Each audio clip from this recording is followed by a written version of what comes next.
Hello friends, welcome back to my channel Soumita Kayal. আশা করছি তোমরা সবাই খুব ভালো আছো, আমিও খুব ভালো আছি। তোমাদের সবাইকে শারদীয়ার শুভেচ্ছা জানাই। তো দুর্গাপুজো শুরু হয়ে গেছে আর আমরাও ঠাকুর দেখতে বেরিয়ে পড়েছি। গত বছর আমি মামার বাড়িতে গেছিলাম বোনকে সাথে নিয়ে। তো আমি, মামিমা, মামা আর বোন আর আমি চারজন মিলে ষষ্ঠীর দিন ঠাকুর দেখতে বেরিয়েছিলাম। তো তার কিছু কিছু মুহূর্ত তোমাদের সাথে শেয়ার করছি। তো প্যান্ডেলগুলো খুব সুন্দর হয়েছিল এবং সেই সাথে প্রতিমাগুলোও। তো একটা প্যান্ডেলে আমরা চলে এসেছি। এখানকার থিমটা ছিল প্রকৃতিকে বাঁচানোর উপরে। তো এখানে দেখো গাছ কাটা একটা ছবি তুলে ধরা হয়েছে। এবারে চলো তোমাদের ভেতরের প্রতিমাটাকে দেখাই। তো এই যে প্রতিমা এরকমই তৈরি করা হয়েছে, আমি জানি না এটা কি দিয়ে তৈরি হয়েছে। আর পাশে ছোট একটা প্রতিমা দেখছো, এটাকেই সম্ভবত পুজো করা হবে। তো চলো এখান থেকে এবারে বেরিয়ে যাওয়া যাক অন্য একটা জায়গাতে। আর এবারে তোমাদেরকে দেখাবো এই যে চন্দননগরের লাইটিং আমাদের বসিরহাটেতেও চলে এসেছে। আর কি সুন্দর দেখাচ্ছে, এত আলো রাস্তাটায়, ভীষণ সুন্দর লাগছে। তো আমরা এবারে চলে এসেছি ইউনাইটেড ক্লাবে। এটা প্রায় ময়লাখলার কাছে বললেই চলে। তো এইটা একটা দালান বাড়ির আদলে প্যান্ডেলটা করা হয়েছে। তো চলো ভেতরে প্রবেশ করা যাক। আর এই দেখো ভেতরে প্রবেশ করে গেছি আর উপরে এরকম ঝাড় লণ্ঠন দিয়ে সাজানো হয়েছে। এবার তোমরা মা দুর্গাকে একটু দেখে নাও, ভীষণ সুন্দর দেখতে লাগছে সবাইকে। তো এরকমভাবেই ছোটো ছোটো মুহূর্ত আমাদের সাথে আমি শেয়ার করতে থাকবো, না হলে অনেকটাই বড় হয়ে যাবে ভিডিওটা। আর সামনে মামা মামি যাচ্ছে, আমি আর বোন পেছনে পেছনে যাচ্ছি। তো আরও একটা প্যান্ডেলে চলে এসেছি। প্যান্ডেলটা তো তোমরা দেখলে, আর প্রতিমাটাও দেখে নাও। এই প্যান্ডেলটার ভেতরটা এরকমভাবে সাজানো ছিল। এখনকার দিনের প্যান্ডেলগুলোর ভেতরে ম্যাক্সিমাম জায়গাতেই এরকমভাবেই সাজানো আছে দেখলাম। তো এবারে আমরা আরও একটা প্যান্ডেলের প্রতিমা দেখার জন্য বেরিয়ে পড়েছি। এবারে আমরা অর্ঘ্য ক্লাবের প্রতিমা দেখতে যাব। তো অর্ঘ্য ক্লাবের সামনেটা এত সুন্দর করে সাজিয়েছে, ভীষণ ভালো লাগছে। লাইটিংয়ের জায়গাটা সব থেকে বেশি ভালো লাগছে। এইখানটাতে দেখো লাইটিংটা কি সুন্দর করেছে, মনে হচ্ছে এখানে দাঁড়িয়েই থাকি এবং দেখতেই থাকি। কিন্তু দাঁড়িয়ে থাকলে তো হবে না, আরও বেশি বেশি প্রতিমা দেখতে হবে, একদিনে যতটা সম্ভব দেখা যায়।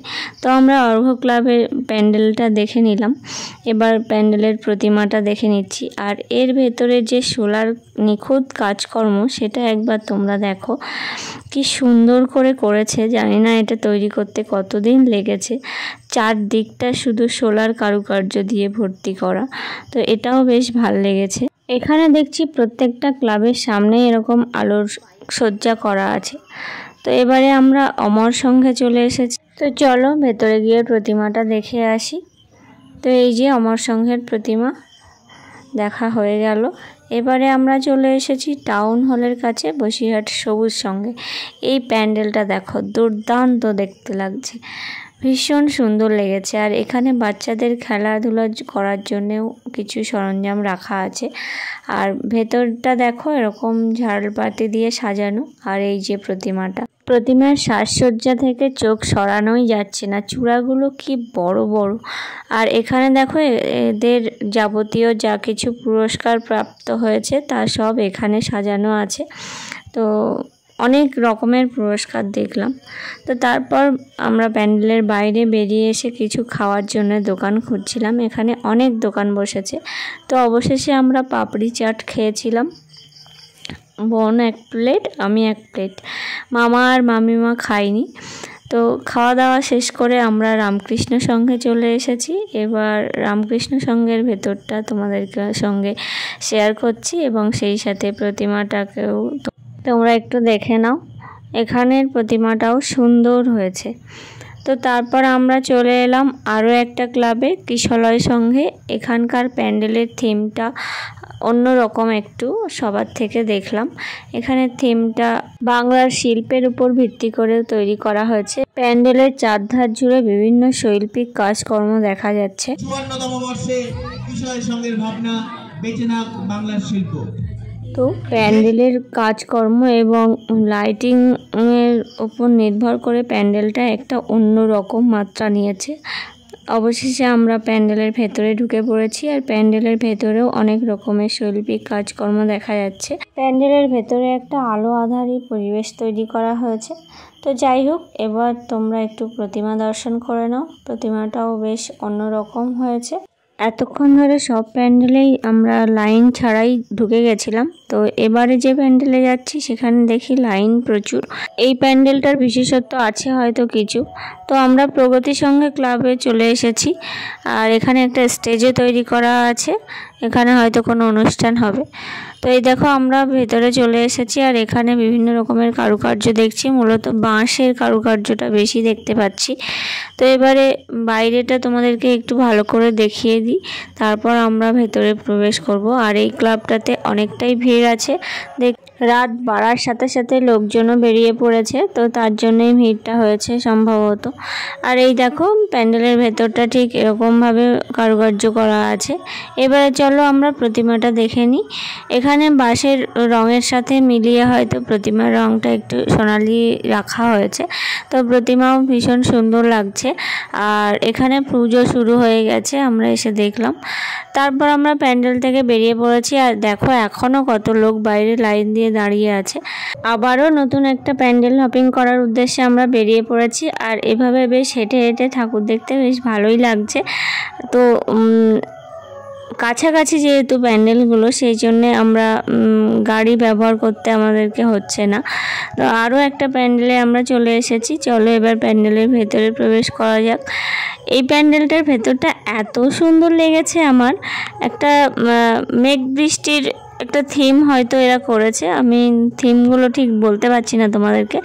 যাই হোক, প্যান্ডেলটা সাজানো ভীষণ সুন্দর হয়েছে। ছোট ছোট ছাতা দিয়ে উপরে সিলিংটা সাজানো হয়েছে, আর এই ছাতার গায়েও আর ছোট ছোট কার্টুন টাইপের ডিজাইন করা। আর রং বেরঙের ছাতাগুলো দেখতেও বেশ সুন্দর লাগছে। মানে সব মিলিয়ে ভীষণ সুন্দর লেগেছে আমার এই প্যান্ডেলটা। আর এখানকার প্রতিমাটাও তোমরা একটুখানি দেখে নাও। এখানকার প্রতিমার থেকে প্যান্ডেলটা বেশি ভালো লেগেছে আমার। তো যাই হোক, আমরা আরও একটা প্যান্ডেলে চলে এসেছি। এই প্যান্ডেলটাও দেখো কি সুন্দর সাজানো হয়েছে। আর এই প্যান্ডেলের কাছে এসে দেখলাম এখানেও লাইন দিয়ে লোকে ঠাকুর দেখছে। নিশ্চয়ই ভেতরে কিছু সুন্দর জিনিস আছে। যাই হোক, আরও একটা জিনিস হচ্ছে, জায়গা ছোট হওয়ার কারণে প্যান্ডেলের একটু ভিড় বাড়ছে। তো যে যে প্যান্ডেলগুলোর জায়গাটা প্রশস্ত তাদের একটু ভিড় কম হচ্ছে। তো যাই হোক, এই প্যান্ডেলটার জায়গাটা অনেকটাই ছোট, আর লাইনটা দেখো কত দূর। চলো আমরা লাইনের পেছনে গিয়ে দাঁড়াই। আর এদিকে দেখো দাঁড়িয়ে থাকতে থাকতে আমরা একটা ছোট্ট অনুষ্ঠানও দেখে নিলাম। এখানে অনেক লোকজন বসেও অনুষ্ঠানটা দেখছে। আর আমাদের পেছনে দেখো কত বড় লাইন, এখনও সবাই ঠাকুর দেখার জন্য অপেক্ষা করছে। তো অপেক্ষার অবসান ঘটেছে, আমরা দেখো এই একদম মুখে চলে এসেছি। এখানেও বিভিন্ন রকমের ট্রফি দেখলাম সাজানো আছে। ট্রফিগুলো দেখে মনে হচ্ছে বেশ নামকরা ক্লাবই বলা যেতে পারে।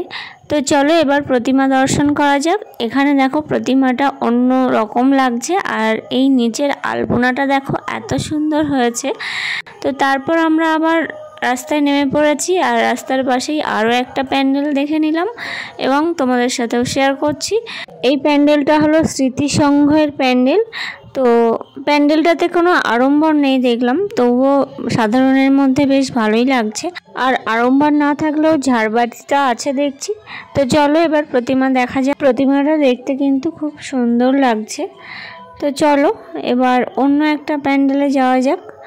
তো আমরা আবার একটা প্যান্ডেলে চলে এসেছি। এখানকার ঝাড়বাতির কায়দাটা তোমাদেরকে একটু দেখিয়ে দিই। আর এই যে প্রতিমা, এটা একটু সাধারণ ধরনেরই প্রতিমা, কোনো জাঁকজমক নেই। তো যাই হোক, দেখতে দেখতে আমরা অনেকটাই দেখে ফেলেছি। আরও কয়েকটা দেখব এবং তারপরে আমরা বাড়ির দিকে রওনা দেব, যেহেতু রাত অনেকটাই হচ্ছে। আর আমরা কাল সকালেই চলে যাব এখান থেকে, কারণ আমাদের বাড়ির দিককার পুজোগুলোও দেখতে হবে। তো আজকের দিনটা বেশ ভালোভাবেই কাটছে।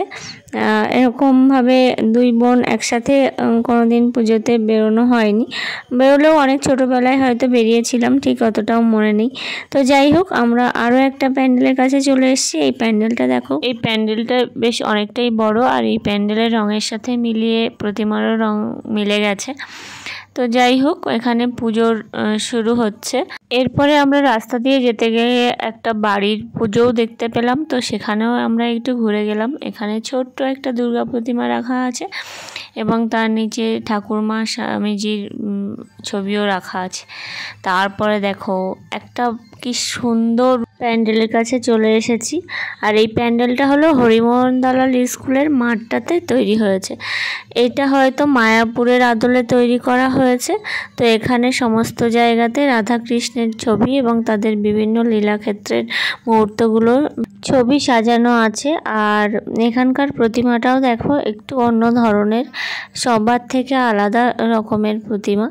আর এই প্যান্ডেলের প্রত্যেকটা দেয়ালে এরকম রাধাকৃষ্ণের ছবি এবং কৃষ্ণের বিভিন্ন সময়ের ছবিগুলো টাঙানো আছে, যেটা অন্যান্য সব প্যান্ডেলের থেকে একটু আলাদাই লেগেছে আমার কাছে। তো এরপর প্রতিমা দেখা শেষে আমরা পুকুরের পাড় দিয়ে বাইরে রাস্তার দিকে যাচ্ছি। আর পুকুরটা দেখো, চুনি বাল্ব দিয়ে পুকুর পাড়টা কি সুন্দরভাবে সাজানো হয়েছে, দেখে ভীষণ ভালো লাগছে।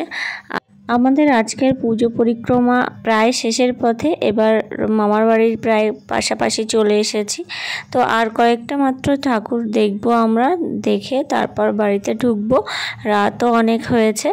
তো চলো, এখানে একটা প্যান্ডেল দেখলাম মামার বাড়িতে যাওয়ার পথেই পড়লো। তো এখানটা একটা শিবের ডমরু দিয়ে প্যান্ডেল তৈরি হয়েছে, তো সেই প্যান্ডেলের প্রতিমাটাকেও তোমরা দেখে নাও। এছাড়া আরও কয়েকটা প্রতিমার ছবি তোমাদের সাথে শেয়ার করছি। তো আজকের ভিডিওটা আমি এই পর্যন্তই রাখছি, দেখা হবে নেক্সট ভিডিওতে। ততদিন খুব ভালো থেকো। এরপর সপ্তমী, অষ্টমী, নবমীর ভিডিও আসছে, তো আমি মুহূর্তগুলোকে বাঁচিয়ে রেখেছি এবং এখানে পোস্ট করছি যাতে মুহূর্তগুলো আমার নষ্ট না হয়ে যায়। তো দেখা হচ্ছে পরের ভিডিওতে, ততদিন খুব ভালো থেকো, টাটা।